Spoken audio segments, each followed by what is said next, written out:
Hello, Starshine. This is Smadar from Song of Stones, and I'm here today with Seraphinite. I'm going to tell you all about this stone and all about my experience with it and the really unexpected gift and energetic transformation that I went through with this crystal recently, and how it was connected to a recent crystal that we were talking about, apatite.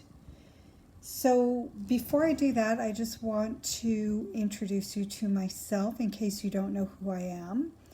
I am Smadar. I'm a crystal whisperer, and that means that I talk to stones and they talk to me. And I call those messages and that communication their song. And these guys were singing recently, and I experienced something really incredible through my connection with these crystals. And I want to tell you about them. Oh, and I don't have the polished version to show you close hand. So, but there will be pictures on the website and in this week's, perhaps this week's blog post and newsletter.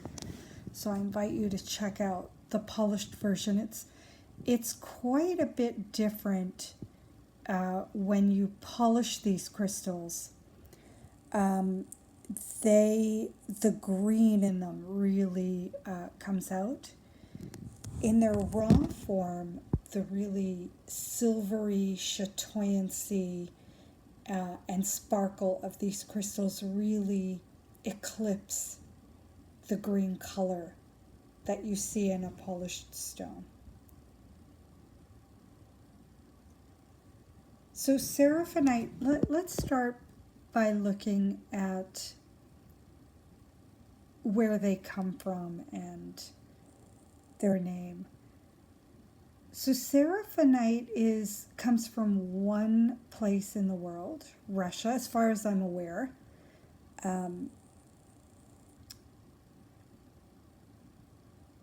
Russian crystals are really, the crystals that come from that part of the world are really special.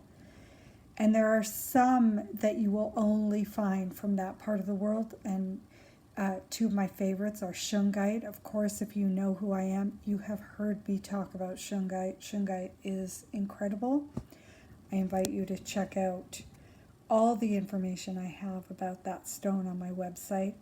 And there's another stone I really love from Russia, and that's charoite. Is it charoite? I think it is. But today we're here to talk about these guys. And these guys, first of all, their name says a lot. Seraphinite comes from Seraphim, the ancient angelic beings. And you can see when you look at them, the way they form. I'm going to show you one of them has. You can see the back of this one. You can really tell from looking at this one that they form in nodules. And you'll see silver sparkles on my hand from, I guess, the mica that's in here. Might be something else. I'm guessing it's mica. And your hands, when you play with these, will be covered with these beautiful little silver sparkles.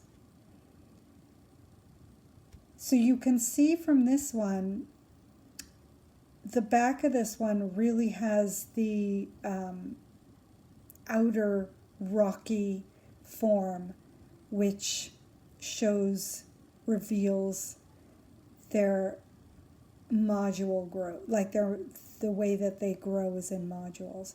You can tell from the patterns in them. You could see the sprays, the circular sprays of that shiny silvery material. You can see them in all the stones, these beautiful repeating circular patterns, and what they look like is angel wings.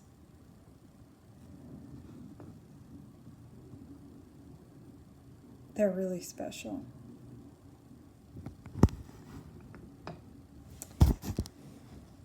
So they've also got this really beautiful soft texture to them. It's very soapy. So when you touch them, it feels almost like you're touching soap, which is interesting because you wouldn't expect it by looking at them necessarily. And they've got a really nice weight to them too. Again, they seem lighter than they are.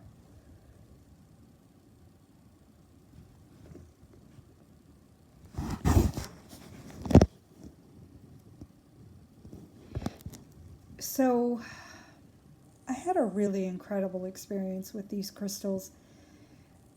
What I remember that one of the metaphysical properties of Seraphinite, way back when I first found this material, I remember it saying that Seraphinite is a good stone for helping with weight loss, which I find interesting because the last crystal that we were exploring together was apatite.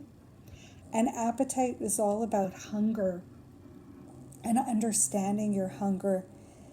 For me, it was anyway. And I just want to say that when I talk about the metaphysical properties of the crystals and my experiences with them, I want you to know that you're going to have your own experience with the crystals, and take whatever I say as a guide, as just a starting point. Don't take it too seriously, because, you know, though the metaphysical properties are often rooted in truth, and there are qualities of crystals that are inherent to the type of crystal that they are, but each individual one will have its own gift for you. So I just want to say that because I'm going to be talking about a specific experience I had with these crystals, and I want you to know. I want to invite you to play with the crystals and be open, because when we're open, when we come in to work with the crystal with an open heart, we're going to be much more likely to experience something, their magic, in a way that we wouldn't otherwise have if we had gone in expecting something specific. And that doesn't mean we won't get that specific quality through our connection with the crystal. We may very well. But just be open, play with them. Okay, so now that I've said that, I will tell you that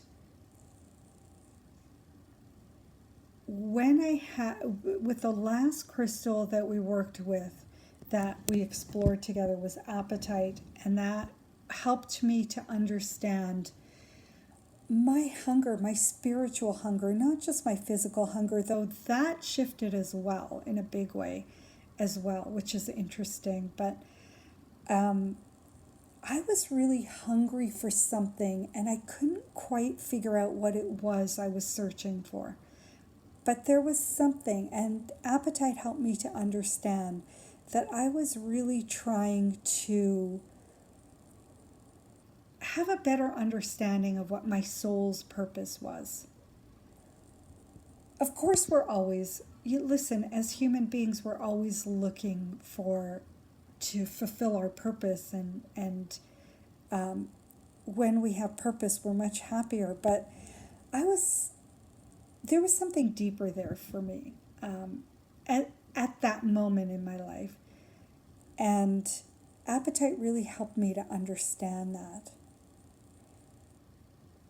But what Seraphinite did for me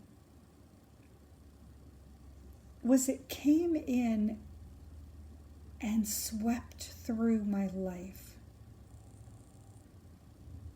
giving me, it was really like the words that came to me to describe this in a meditation one day with these crystals was an angelic feather duster. I had to remember for a second there, I lost it, but connection with these beings is very ethereal, and some concepts are just really hard to hold on to. So with this, what I was feeling was like it was coming into my life like an angelic feather duster, just clearing away any of that, that dust that sits on top of something that will, when you go through with a feather duster, it just, with that light touch, you're able to sweep it up. Whereas if you had gone in with a rag and some spray or something, you'd get more of a clump, you would, the dust would sort of clump together. And in a sense, sometimes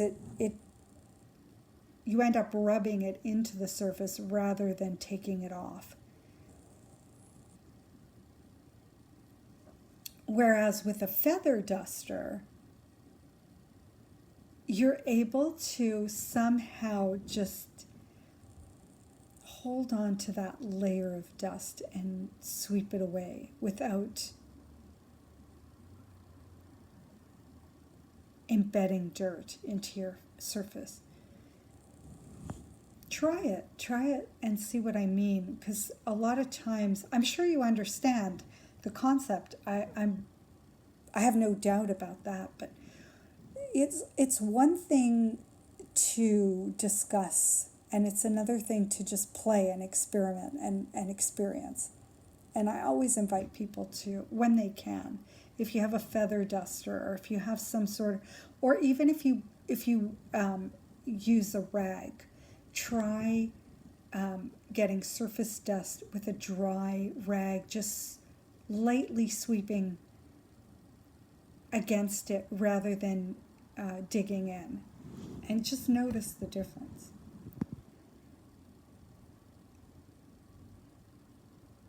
When we play with matter on this level, we can. It's almost like this portal, this doorway into going a little further, a little deeper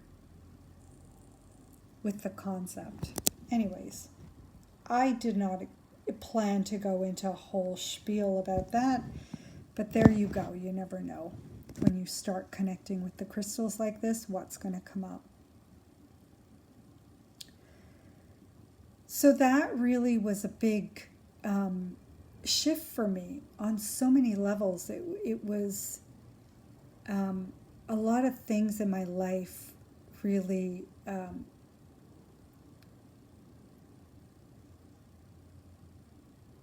really changed in a moment, really a moment, with a light touch, with a very light touch. Meaning there wasn't really, I didn't need to dig in. I didn't need to go deep. Just touching on it, just really the top layer. And then by doing that,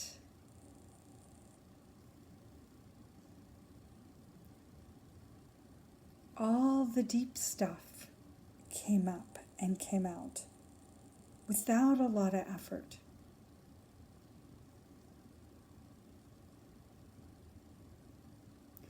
I'm probably going to share the specific example in the in the Sunday Sparkle. Just because I've taken up enough of your time here, and it's a little more personal and a little deeper, so I like to save that stuff for the people who are in the crystal community,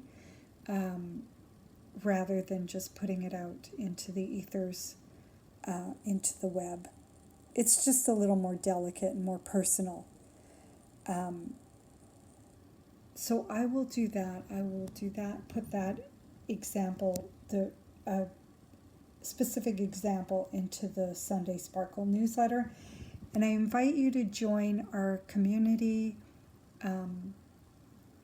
Once a week, I send out a Sunday Sparkle. And in that, there's always something special just for the community.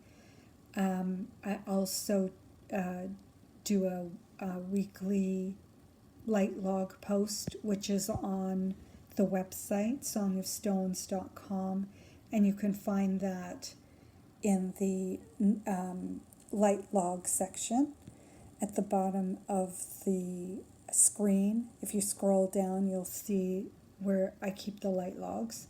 There's always a link in the newsletter, so you don't have to go searching for it. If you're part of the community, I will send you that link. And I invite you to, check us out on Facebook and Instagram.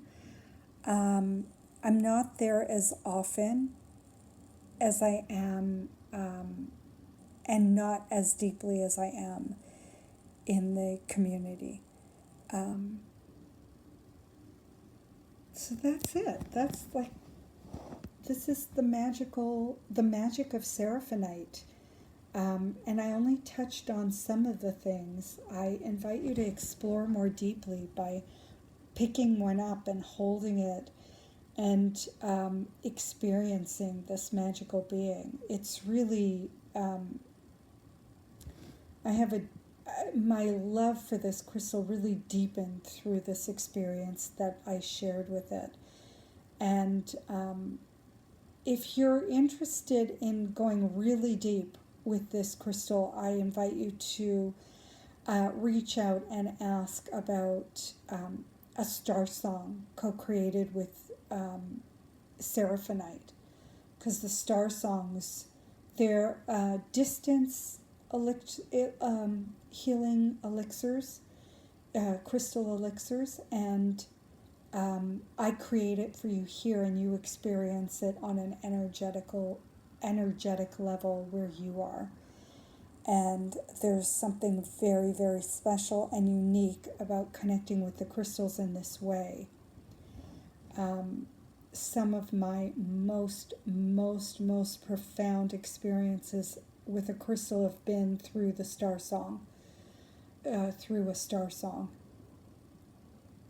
So all that goodness waiting for you, come and visit www.songofstones.com, and I will see you next time. Much love and many blessings, my friends.